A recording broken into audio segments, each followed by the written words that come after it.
আরে পায়েল, নিচে কি করছিস? আরে গাছের ওপরে আয় না। দেখ, গাছের ওপর থেকে কত সুন্দর সুন্দর পাহাড় দেখা যাচ্ছে। কি যে ভালো লাগছে।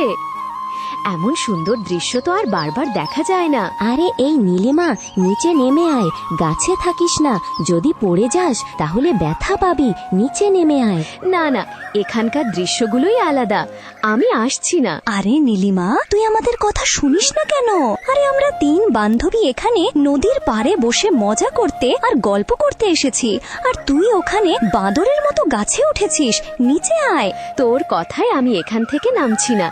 তুই পায়েলের চুল বেনি কর। 3 বান্ধবী নদীর কিনারায় গল্প করছিল আর হাসাহাসি করছিল। এমন সময় হঠাৎ অপর পাশ থেকে একজন গ্রামবাসী ওদের কাছে ছুটে আসলো। আরে তোমরা 3 জন কি করছো? তাও আবার এই নদীর কিনারায়? আরে একটু দেখো তো, এখন তো প্রায় সন্ধ্যা হয়ে এসেছে। খেয়াল আছে?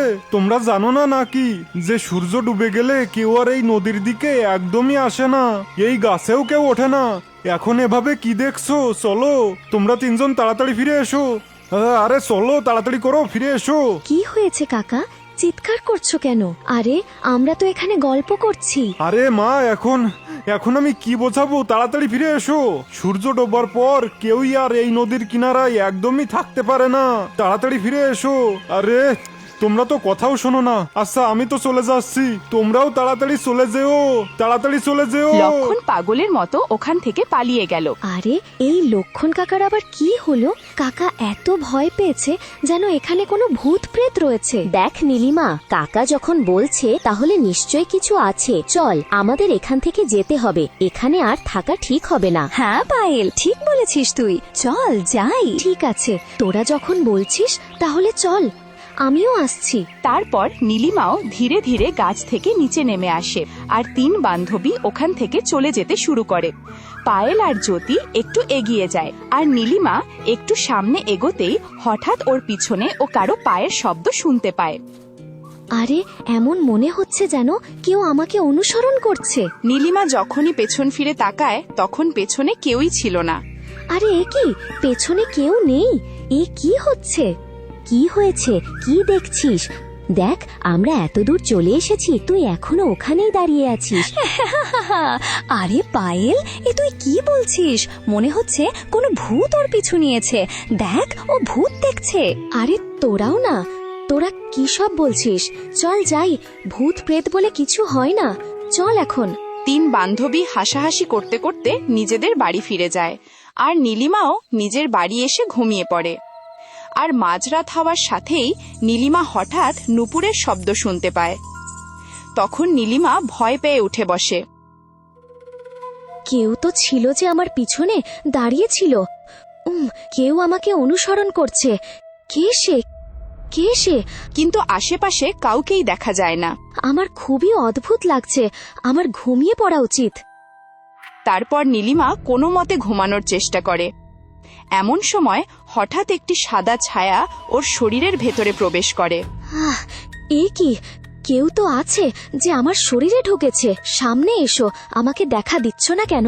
আমার অনেক ভয় করছে। এভাবে ভয় দেখিও না। ভয় পেও না, আমি হলাম আরুষি, তোমার কোনো ক্ষতি করব না। মৃত্যুর পরেও আমি শান্তি পাইনি। আমি কিছু মানুষকে শান্তি দিতে চাই। আমার শুধু তোমার সাহায্য দরকার। তুমি আমাকে সাহায্য করো, আমি তোমার কোনো ক্ষতি করব না। আমি শুধু ন্যায় বিচার চাই। দেখো, আমার প্রথমে ভয় লাগছিল, কিন্তু তোমার এই কথাগুলো শুনে আমার তোমার উপর দয়া হচ্ছে। তুমি সামনে এসো, আমি তোমার সাথে কথা বলতে চাই। আমি তোমাকে অবশ্যই সাহায্য করব, যদি আমার দ্বারা সম্ভব হয় তাহলে। শুধু আমাকে মেরো না। তখনই হঠাৎ একটা সাদা আলো দেখা যায় আর সাদা কাপড়ে আরুষি ওর সামনে আবির্ভূত হয়। আমি কয়েক মাস ধরে ওই গাছটাতে অপেক্ষা করছিলাম, কেউ তো আসুক যে আমার কষ্টটা বুঝতে পারবে। আরে তোমার সাথে এমন কি হয়েছিল যে তুমি মরে গিয়েছো আর এইভাবে ওই গাছে থাকছো? আমাকে সম্পূর্ণ বিষয়টা বলো, তবেই আমি তোমাকে সাহায্য করব।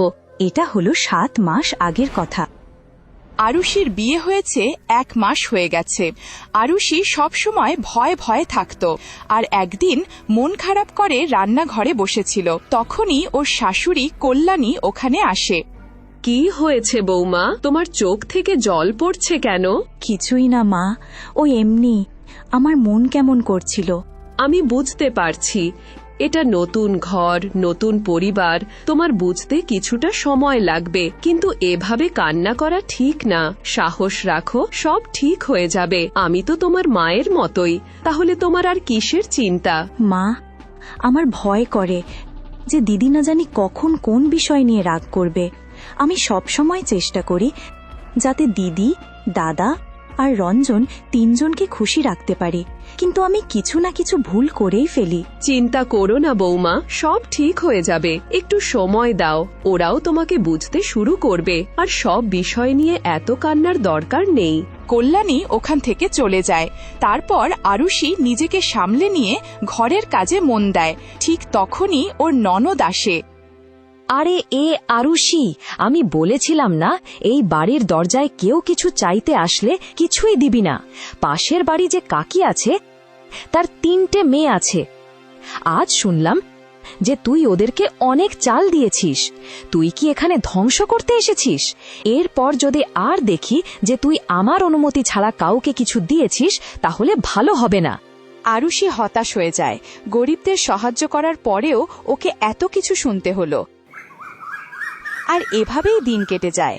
অন্যদিকে অনুষ্কা বিরক্ত হয়ে ওর ঘরে বসেছিল। না, ব্যাস অনেক হয়ে গেছে।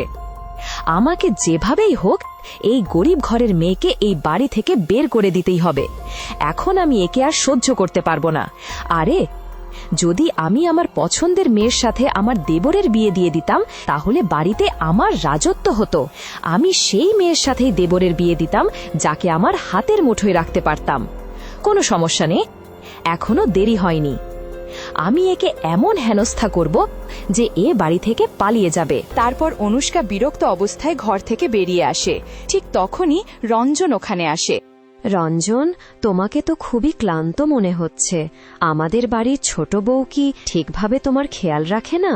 বৌদি, ও তো আসলে ভালো করে খেয়াল রাখে, কিন্তু আসলে ও এখন কি বলবো বৌদি, জানি না কেন ও ভয়ে ভয়ে থাকে। তুমি তো সারাদিন ওর সাথেই থাকো, তুমি তো অবশ্যই জানবে যে ও সারাদিন এরকম চুপ করে থাকে কেন, একদম শান্ত থাকে। কি বিষয় বৌদি, বলেছে তোমাকে?